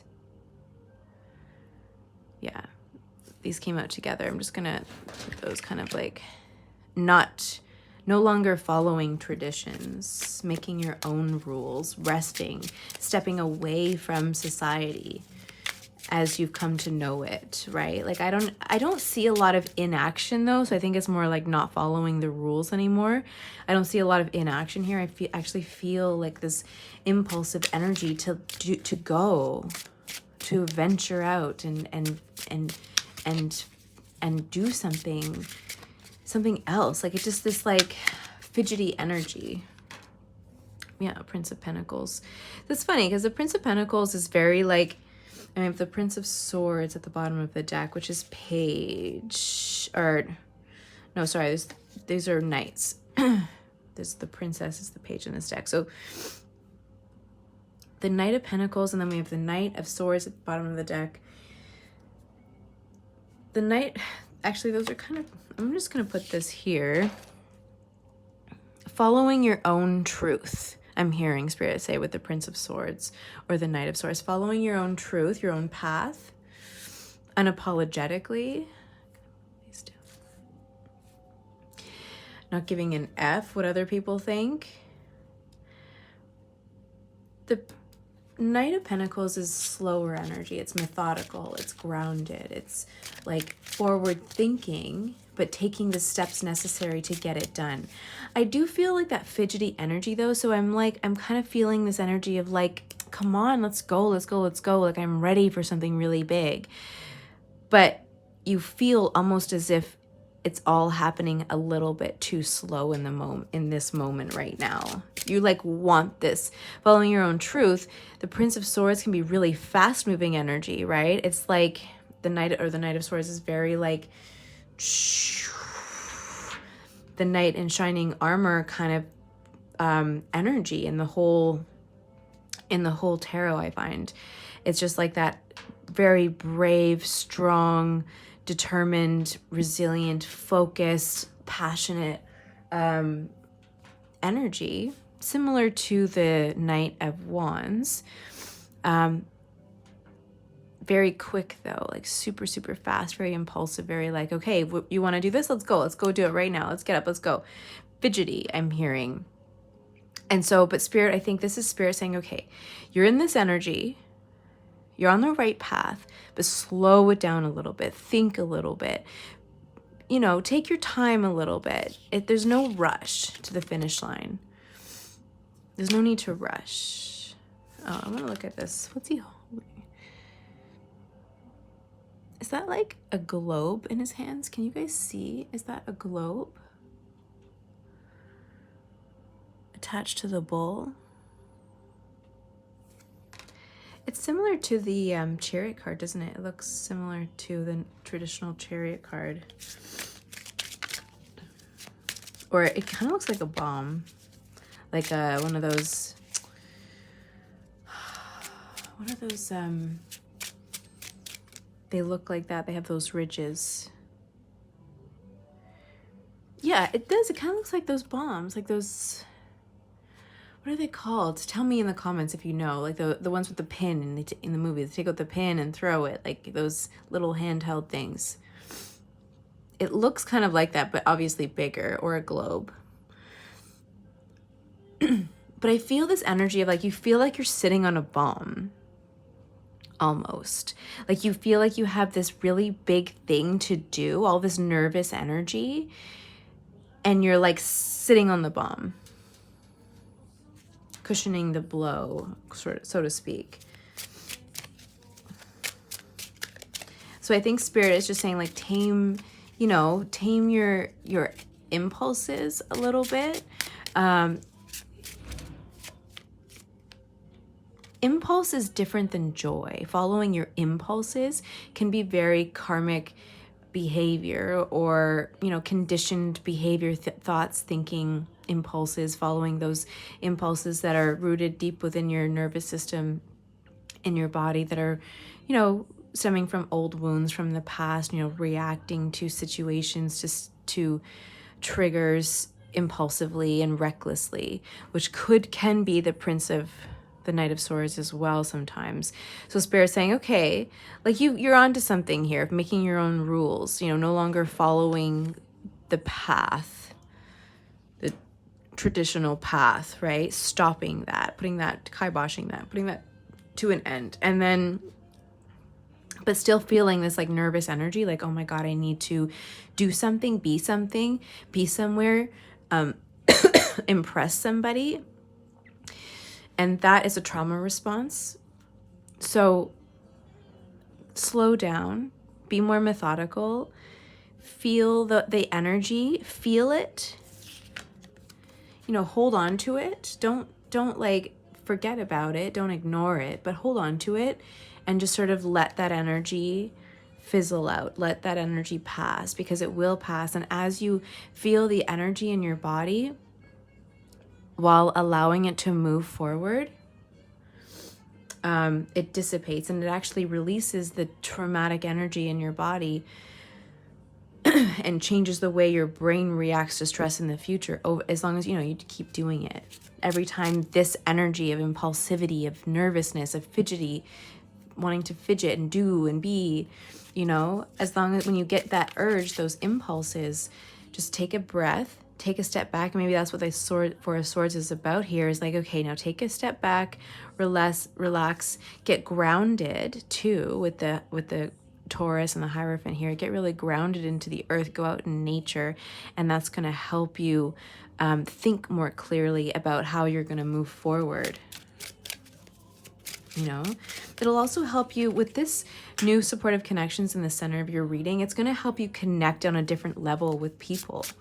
With the people in your life. You know, you'll attract a different vibration of people when you are in a different vibration, when you are connected to the earth, when you are relaxed, when you are grounded and rooted into the earth, into yourself, into your real, true love energy. Failure, Seven of Pentacles. That's failure would be the reverse. So Seven of Pentacles, again, is this slow moving energy. It's similar to the Knight of Pentacles. It's slow moving. It's like the seeds were planted a really long time ago, and eventually it will bear fruit, right? But just having a lot of patience for yourself and other people as you go through this transition, as you do this healing work to heal the impulse to please others, to put on a show, to be something you're not, to wear a mask. That inner teenager, feel the rebelliousness within you, but know that it comes from a wounding that you experienced, or a bunch of woundings you experienced from either a past life or when you were a teenager. I think for a lot of you, or adolescent. King of Cups. I mean, the ideal for you, and it's on the horizon, is to become the King of Cups. You know, to embrace this energy of self-realization, actualization, knowingness, connectedness, calmness, being in complete control of your emotions, and like following your intuition at the same time. You know, knowing the difference between what are impulses from inner wounds and what is joy and your inner being calling you towards something, right? You have to learn to know the difference, to decipher the difference between those two things. And that can be very difficult in the very beginning of this transformation journey, but you know, you're well on your way. Nine of Pentacles at the bottom of the deck right now.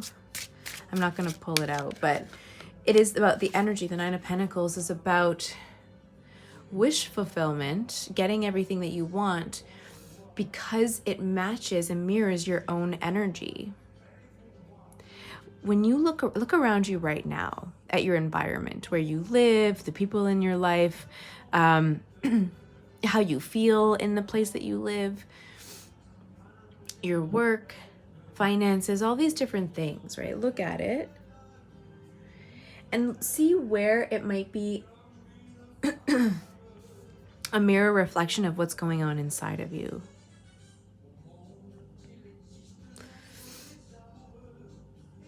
Not to say that materialism, you know, I don't want you to look around and be like disappointed at like not having all the things that you want to have, because I feel like you could take it that way, and be really hard on yourself, because that's not true, because that's, you know, materialism is a human construct, right? But everything is energy. So look around and feel, how do you feel in this environment?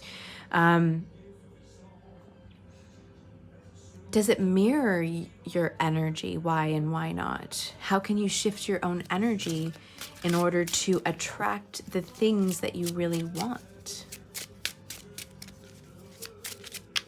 The opportunities you want, the relationships that you want. The Magician. Exactly. I don't need... Okay, at this point, Spirit's just like saying, yep, confirming what I'm saying. You are the master of your universe. Look at him.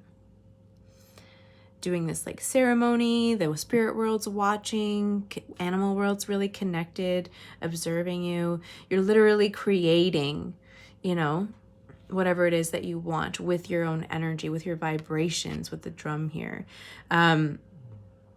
with your passion, with the fire there, with your love, because the water's there. All the elements are in this picture, right? He has everything in his toolbox within him and around him in his natural environment in order to create the life that he wants. Sometimes you need to tame the fire, though. See, this isn't a fire that's out of control. It's tamed, right? It's a big fire. It's a bonfire for sure, but it's tamed. He's in control. I'm just saying he, because it looks more like a masculine figure, but it could be anybody. It's under control and used for a purpose, with intention, you know, for this ceremony, to keep warm, whatever, you know what I mean? And the universe is conspiring with you.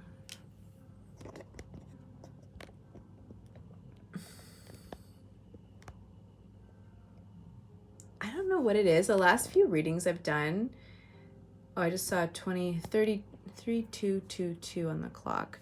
And I was just about to talk about the stars here. The universe is conspiring with you, right? So don't feel alone. I feel like you still have some people around you that you're kind of like, you're just not matching my vibe anymore. And you're letting it go slowly because you really want to align with these new people. And I feel like Spirit is sort of suggesting, go and do things, like go to a painting class, like what's going on in this picture, outdoors, go to a market, go somewhere and meet people that are more aligned with you, right? Like, you know, I like spiritual stuff. So I like going to the spiritual stores and spiritual markets, or handcrafted markets, or on the weekends, like the farmer's market and stuff like that. Like go places that you enjoy, that you feel called to, because it's something that really speaks to your heart and your soul. And you're going to meet these people who are aligned with you. You don't have to work really hard to attract these things or to change your life. Queen of Wands, Devil. Okay, hold on. Because I'm picking up a lot of masculine energy in this reading. I feel like a lot of you are like an embodied masculine energy. So I'm wondering, the Queen of Wands just popped up here. I could be wrong. Don't quote me on any of that.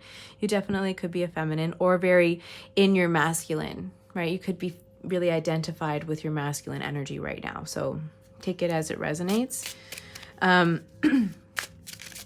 Hold on. I just want to see what Spirit's talking about here, because I was talking about going places that kind of resonate with you and to meet those people. And then the Queen of Wands and the Devil came up. So hold on. 10 of Swords. Okay. So yeah, by stepping into your light, your passion, your fiery energy, your Queen of Wands energy, who's very passionate, very successful, very bright. People love to be in her orbit, right? People love to be in her presence. And I'm saying her again because it's the queen here.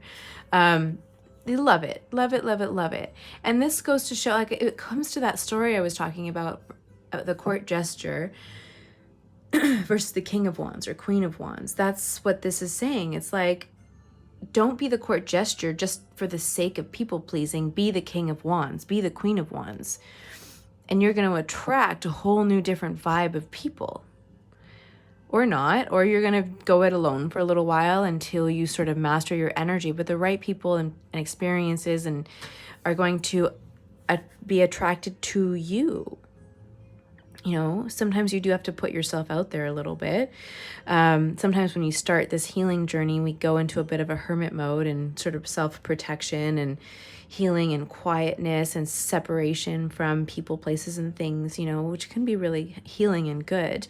But for you, because there's something about taming this Prince of or Knight of Swords energy, this fidgety sort of like impulsivity. I think that for you, it's not necessarily about going within, and yes, for sure, being grounded and going out in nature and, you know, healing in that way, but it's not necessarily about like hunkering down in a dark cave and healing in that way, not like going to a monastery and hanging out for a few months. You know, that's not your thing. It's more like, okay, how do I tame the fire within me? How do I put myself out there in the right way? How do I stand in my truth and my power and not worry about what other people are seeing? The Devil card here, and then I pulled a clarifier, which is the Ten of Swords, is like the end of these toxic habits and behaviors that got you into a lot of trouble, that attracted the wrong type of people for you, that you mistook.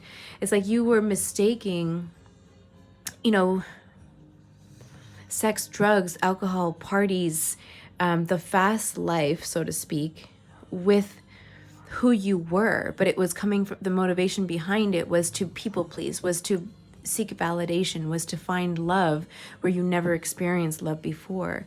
And maybe you didn't experience the right kind of love when you were a child or when you were a teenager, and you said, F it, I'm going to go out and find my own tribe, my own people, and I'm going to get love wherever I can get it. And so you were seeking love in all the wrong places, or seeking connection in all the wrong places, and it got you into some really tight, messy, into some spider webs here, like some messy spots. And you're sort of just really done with that now. You're like, fuck, I'm done. I don't want to be this person anymore. I want to be the Queen of Wands. I want to stand in my power, King of Wands, whatever. Take it as it resonates. And I want to, like, I am a magician. You're the magician. You're this ruler.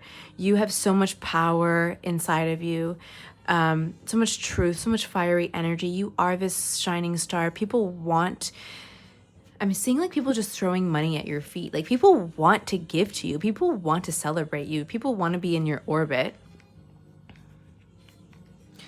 But, you know, in the right way. And when you stand in this Queen of Wands energy, finally, right? And you take and you know, sit on that bomb, those emotions, and you feel them and release them and with intention, and kind of slow down and be more methodical about what it is that you're doing, how you're approaching challenges and people and work and whatever. You know, you're so smart. You're so intelligent. Oh, the Nine of Pentacles did actually come out. Remember, it was at the bottom of the deck, so it actually came out for you. This is like you're manifesting everything. I don't know if you intentionally manifest, like with a purpose of manifesting stuff, but you are bringing about big changes, big, happy, positive, abundant changes. Stability, long-term stability with the Nine of Pentacles here. The ability to not just be successful financially, materially, with love, whatever. Like you're building something to be really proud of. You can actually sitting in this crevice, looking at his crop, picking the flowers of the crop that he created, and just really feeling fulfilled, feeling successful. And and fulfilled, not just successful and empty, but successful and fulfilled and at peace, you know? And then eventually when you retire, when you're older and you're slowing down, I think that you're going to be able to look back on your life and say like, oh man, I really overcame a lot. I aligned with my truth. I became who I wanted to become. I built the family life that I wanted. Look at this high priestess. Oh my God. I don't know why she came out.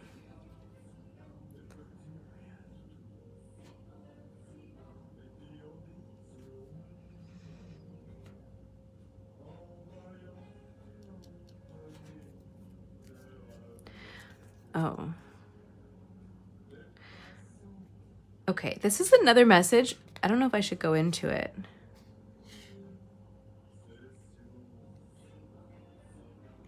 But there's some healing going on. This is a very specific message. Sometimes when I do these cards, the bottom of the deck has like a whole other story, a whole other timeline going on.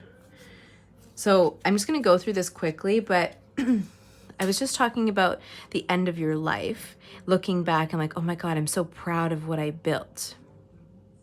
The family that I built, and then the high priestess came out. So I have the King of Cups here, and again, I was picking up on like there's a lot of masculine energy here that I'm reading for. I feel like a lot of you are in the masculine energy right now, and then it's like this high priestess comes in and is like your guide, so to speak. Or it could be your higher intuition, you know, finally trusting your higher intuition. But on another note, this could be a person, this could be a relationship where you're the King of Cups, or you reach this level of being this King of Cups, and together with a partner that is the high priestess, come together and build something together that is long lasting, that even through generations is stable, is beautiful, is very successful, the two of you together. You know, it could be somebody from the past that you guys really, you know, had this really sad heartbreak, and that, you know, you are both of you, I think, would be constantly thinking about. But together, after going through this healing journey separately and then together, building wealth, building something like, this is wealth for generations. This is generational wealth. This is like something solid foundation together, something that is going to also bring a lot of healing to the world, with the tree of life here. With the world, the universe, like completion, like you've completed your soul contract together by answering the call and doing this work, you know, creating a community, happiness, joy, family. Knight of Swords is just about like clarity and decisiveness and moving forward with vision, clarity, determination, empowerment, with speed, following your intuition with the crows here in the background, listening to your spirit self, listening to your higher self, following the call of your soul. We have the Lovers here, which can be about decisions, but it's also about soul connections, soulmate connections, twin flame connections, really coming together. Look at this Cupid here, right? Coming together. All of the spirit animals are coming together. The whole world, the universe is coming together to support this, this connection. Just things. Queen of Pentacles, happiness, Nine of Cups. Look at all of this. Prince of Pentacles, offers, love coming in. Holy shit. I'm not going to lay them all out, but you get it. This reading's getting pretty long, but you had to go through this transformation in order to get whatever it is that's coming for you at the end. That's just one example for somebody here. Our spirit wanted me to like highlight it, that there's this really big story, unfinished story that's about to happen, or that's coming to fruition, or it's in the future for you. But before this can all manifest, you really need to tame the beast, I'm hearing, and release these karmic patterns of behavior, thoughts, and beliefs, and even words that you speak, in order to step into your Queen of Wands energy, to step into your power, in order to illuminate the world, right? What used to make you feel good doesn't feel good anymore. I'm not going to go into the whole like science of addiction and the brain and how it happens, you know. people with sex addictions, you know, it's like, oh, I tried this and I tried this and I tried that. And it's always like upping the ante, trying to get the next high to feel as good as the first time felt, but it never feels so good because it's not what fulfills, it's not what's going to fill your I was just about to say it's not what's going to fill your hole, but what I mean is like, it's not the hole in your soul. Sorry. Yeah. Even, I want to say something kind of, even the biggest member doesn't always fill the void. You know what I mean? I mean, not in a dirty way, but I was thinking, it just kind of the vision that popped up, but like, you know, the biggest member isn't always the most pleasurable. Does that make sense? I know if you're a woman, you get it. Or a man. I'm sorry, I didn't mean to say that, but like, I know you get it if you've, you know, had sexual encounters with the male member. I know you understand that. Yeah, the biggest member isn't always the most pleasurable. That's what Spirit's saying. I'm sorry.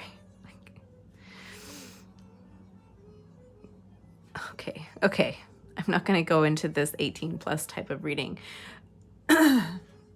Anyways, so yeah, like there's a lot going on, a lot still to experience. I think that some of you, depending on where you're at in your life, if you're like in your, you know, 30s, 40s, 50s, you might feel like, oh, my life is over. It's kind of like over, but it's just beginning. It's just beginning, Spirit saying, don't count your, what is the saying? Don't count your eggs before they hatch. Like there's so much more out there for you to experience, to feel really fulfilled. Follow your joy.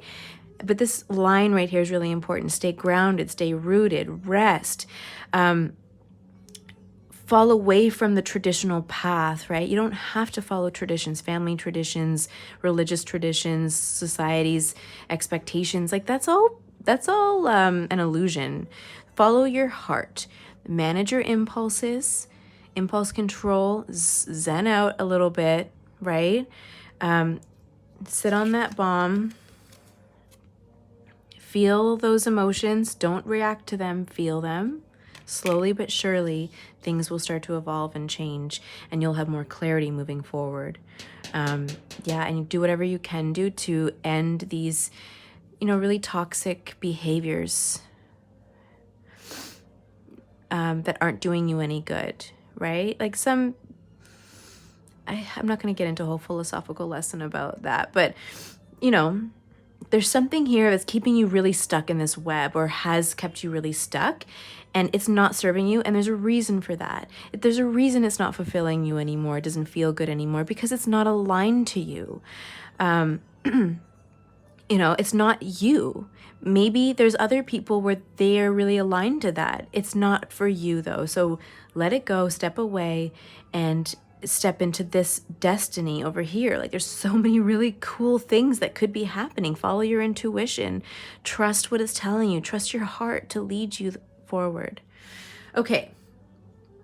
That was really long, and I apologize for that. Spirit just got really carried away today. So sending you so much love. If you enjoyed this reading, comment below. Let me know how it resonated.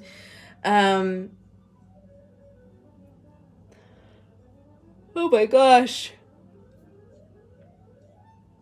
I guess with this, I was talking about like a rodeo, sort of like riding this horse here, or riding the bull. And I didn't even talk about the rodeo clowns. I sort of went off on like the court gestures, but anyway, the analogy is the same thing, right? Don't be a rodeo clown. Be, what are the people who are the rodeo, like, oh my gosh. I'm hearing bullmaster, but I think that's not it. Like a cowboy. You know, be the cowboy, not the rodeo clown.